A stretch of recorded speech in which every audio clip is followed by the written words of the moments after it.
Hello, everyone. So, if you're running a business, you're constantly facing one of the biggest questions there is. How much should we produce? It's such a tricky balancing act. Today, we're going to explore how a surprisingly powerful tool from mathematics, calculus, can give you a really precise answer. Now, forget the intimidating formulas for just a moment.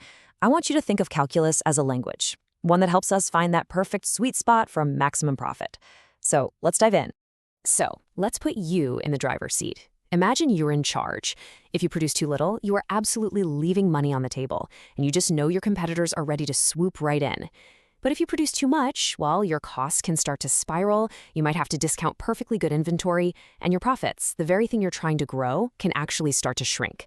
So where is that perfect balance? How do you find the absolute peak on that mountain of profitability? That's the exact question we're going to answer today, using the logic of calculus. To solve this, we first need to learn the language of change. And in the world of mathematics, that's the concept of the derivative. Think of this as learning the most crucial piece of vocabulary for making optimal decisions. It's the tool that lets us see not just where we are, but where we're going, and maybe more importantly, how fast. So what is a derivative? Well, the textbook definition calls it the instantaneous rate of change. Let's really break that down. It's not the average change over a month or a quarter or a year. No, it's the change that is happening right now at this very instant.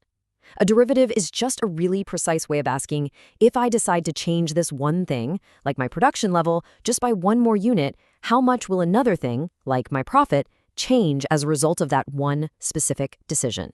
It gives us a real-time snapshot of our business's momentum. Now, this is where it gets really useful.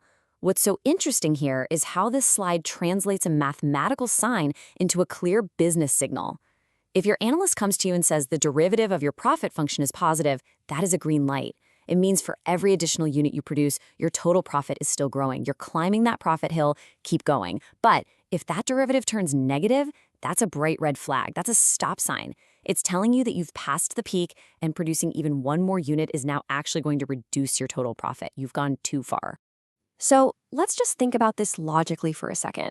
If a positive derivative means our profit is going up, and a negative derivative means our profit is going down, what must be happening right at the very, very peak, at that single point where you transition from climbing up to heading back down?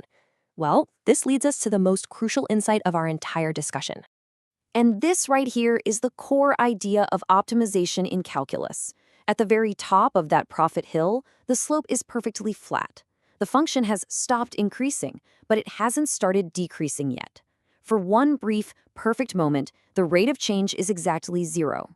Now, that 0 isn't a sign of stagnation. It's the sign of a maximum. It's the magic number that tells us we found our target. You know, this is a brilliant way to picture the concept. When you throw a ball up in the air, its upward speed is positive, right? But it's constantly slowing down because of gravity. Then, at its apex, its highest point, it just hangs there. It momentarily stops. Its vertical speed is 0. And then it starts coming down, and its speed becomes negative.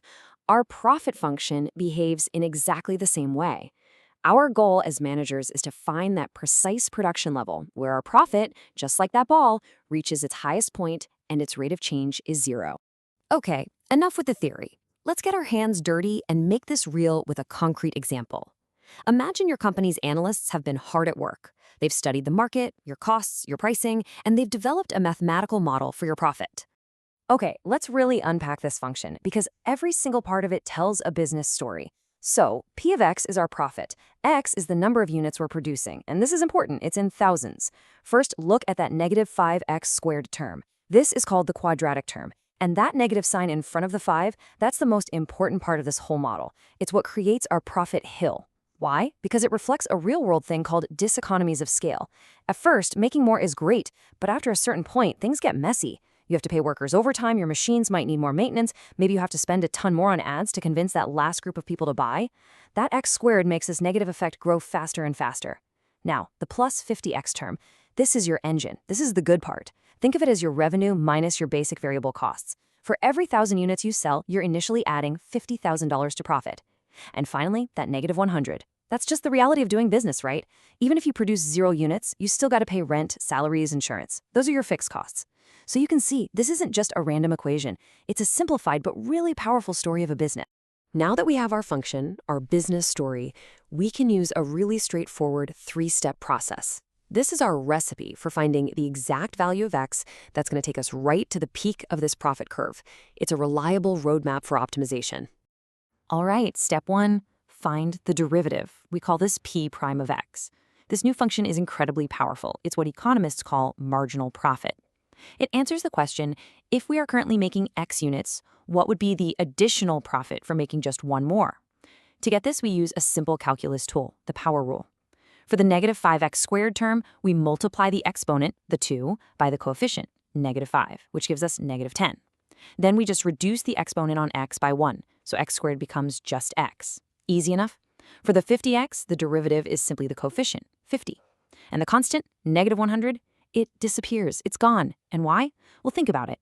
Because your fixed costs don't change when you produce one more unit, right? So their rate of change has to be 0. And there we have it.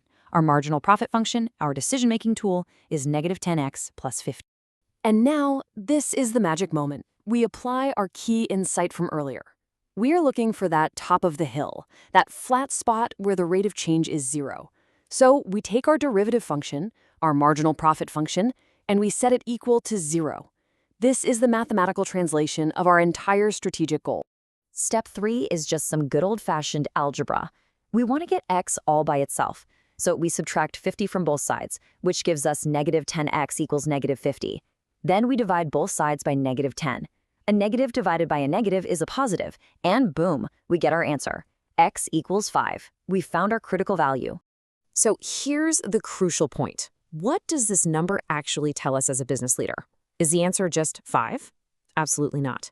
This number is a strategic decision. Remember how we defined X?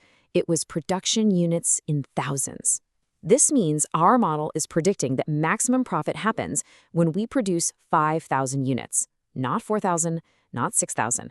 The very peak of our profit hill is at exactly 5,000 units. So we have our number, 5,000 units. But this is exactly where we move from being a math student to being a manager. Getting the number is only half the battle. Interpreting it correctly and, crucially, understanding its limitations, that's what separates a good analyst from a great leader. So let's talk about some of the common pitfalls I see all the time. Okay, so let's talk about where people go wrong with this. The single biggest mistake is just treating it like a math problem and completely forgetting the why. You might be able to calculate p prime of x perfectly, but if you can't explain to your boss that it represents marginal profit, the number is basically useless. You have to connect the math to the business reality. The second one, this one is just heartbreaking. Simple algebra errors. You do all this beautiful calculus, and then a little sign mistake throws the whole thing off. Always double check your work. We've already hit on unit confusion. Remember, x equals 5 is not the answer. 5,000 units is the answer. But the most important pitfall, the one you need to avoid in your entire career, is this: confusing the model with reality.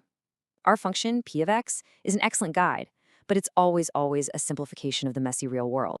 And that leads us to our final, and honestly our most important thought. Business is dynamic. It is not static.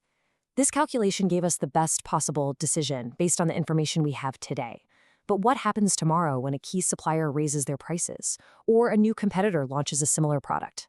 Our entire profit function, p of x, would change. The coefficients would be different.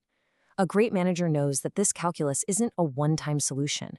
It's a tool to be used again and again and again, constantly reevaluating and reoptimizing as the business landscape shifts. Your job isn't just to find the top of the hill, it's to recognize when the entire mountain has moved.